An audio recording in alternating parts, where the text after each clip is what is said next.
नमस्कार। प्रभाव साक्षी news network और आप सभी का स्वागत है। पाकिस्तान ने पहले तो अपने यहाँ आतंकवादियों को पनपाया, उन्हें प्रशिक्षण से लेकर हर तरह की मदद दी।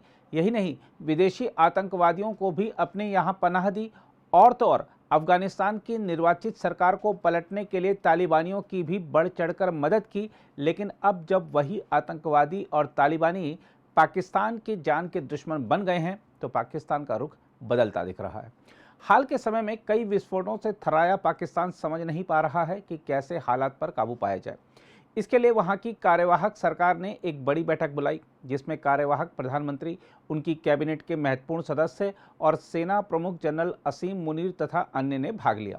बैठक में घंटों तक मंथन हुआ कि खुद के ही पैदा किए हुए आतंकी और अवैध प्रवासी जो आज सर पर चढ़कर नाच रहे हैं, उन्हें काबू में कैसे लाया जाए। बैठक में काफ़ी विचार विमर्श के बाद नायाब फार्मूला निकाला गया है, लेकिन इसके चलते भी पाकिस्तान का सिरदर्द और बढ़ने वाला है। हम आपको बता दें कि पाकिस्तान की कार्यवाहक सरकार ने हजारों अवैध अप्रवासियों के लिए देश छोड़ने या निर्वासन का सामना करने की समय सीमा 1 नवंबर तय कर दी है।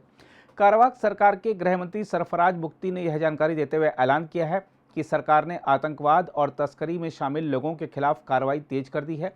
हालांकि सरफराज बुख्ती के ऐलान के बाद सवाल उठ रहा है कि जब पाकिस्तान विदेशी आतंकवादियों को अपने यहाँ से भगाएगा तो वह किस पड़ोसी देश में जाएंगे।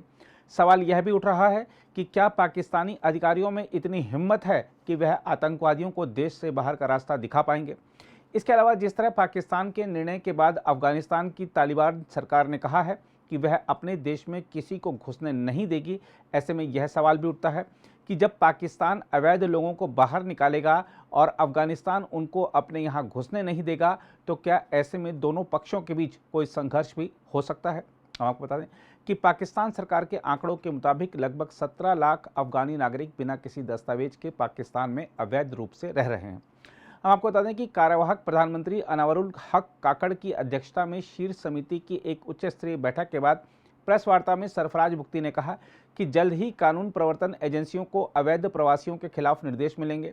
उन्होंने कहा कि प्रधानमंत्री आवास में हुई बैठक में उग्रवाद के खतरे से निपटने के लिए 2015 में तैयार की गई राष्ट्रीय कार्य योजना के तहत अवैध अप्रवासियों को हटाने का निर्णय लिया गया है।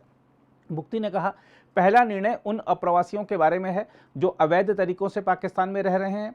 उन्होंने कहा, हमने उन्हें स्वेच्छा से उनके देश लौटने के लिए 1 नवंबर तक की समय सीमा दी है और यदि वे ऐसा नहीं करते हैं तो राज्य और प्रांतों की सभी कानून प्रवर्तन एजेंसियां उन्हें निर्वासित कर देंगी। उन्होंने कहा कि बैठक में निर्णय लिया गया कि किसी पाकिस्तानी का कल्याण और सुरक्षा सरकार के लिए सबसे महत्वपूर्ण है और अवैध रूप से रहने वाले लोगों को निष्कासित करने के निर्णय के संबंध में सभी हितधारकों को भरोसे में लिया गया है। उन्होंने कहा कि अवैध अप्रवासियों के स्वामित्व वाली या पाकिस्तानियों के सहयोग से चलाई जा रही अवैध संपत्तियों और व्यवसायों के खिलाफ आंतरिक मंत्रालय में पहले से ही बनाए गए एक कार्यबल द्वारा 1 नवंबर के बाद एक अभियान शुरू किया जाएगा। मंत्री ने कहा कि 1 नवंबर के बाद किसी को भी बिना पासपोर्ट या वीजा के पाकिस्तान में प्रवेश करने की अनुमति नहीं दी जाएगी और बिना वैध दस्तावेजों के साथ प्रवेश करने वाले किसी भी व्यक्ति को निर्वासित कर दिया जाएगा। उन्होंने कहा कि अवैध राष्ट्रीय पहचान पत्र रखने वालों को भी लक्षित किया जाएगा। अगर आप भी लेना चाहते हैं देश दुनिया की तमाम जानकारी तो आज ही सब्सक्राइब करें हमारे चैनल को। साथ ही नीचे दिए बेल आइकन को जरूर दबाएं ताकि हर अपडेट आप तक पहुंच सके।